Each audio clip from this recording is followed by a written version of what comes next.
New map tracks germs travels around hospitals.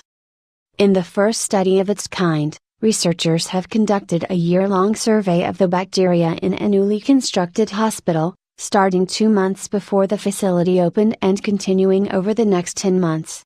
Initial results of the hospital microbiome project, published today, May 24, in the journal Science Translational Medicine, provide an unprecedented map of the microbial communities that inhabit a hospital, on the patients, the staff and the surfaces.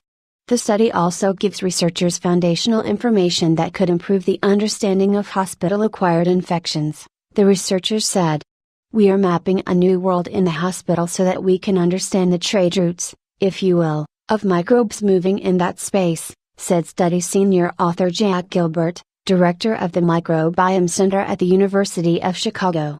The map of the hospital, the Center for Care and Discovery at the University of Chicago Medicine, is not a typical two-dimensional projection of a physical space, Gilbert said. Rather, it is a multidimensional, mathematical hypervolume of interactive space.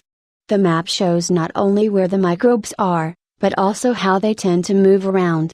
It helps me to see the pathway by which things move, so I can use that information to understand the dynamics of interacting organisms much more readily. Those dynamic interactions occur because in general not a day goes by when a person is not picking up organisms from one place and dumping them in another, Gilbert said. In the microscopic world of microbial communities, some organisms gain a foothold in one place and die in another, and they can even evolve into antibiotic-resistant organisms, such as Staphylococcus aureus and Staphylococcus epidermidis, he said. Over the course of the year at the hospital, Gilbert and his team focused on 10 non-critical care rooms on 2 different floors and 2 nurse stations, one that provided care to surgical patients and another that provided care to cancer patients.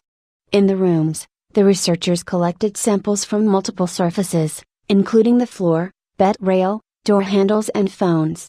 Patients who gave consent were also swabbed, with samples taken from hands, nostrils and armpits. Finally, the nursing staff allowed samples to be taken from their hands, gloves and shoes, as well as from countertops, pagers, shirts, chairs, computers, landlines and cell phones. In all, the researchers collected 6,523 microbial samples from 252 patients. From the very beginning, the team saw interesting trends, the researchers said. Before the hospital opened on February 23, 2013, most of the bacterial organisms in the building were those commonly found in the soil and water, such as Acinetobacter and Pseudomonas.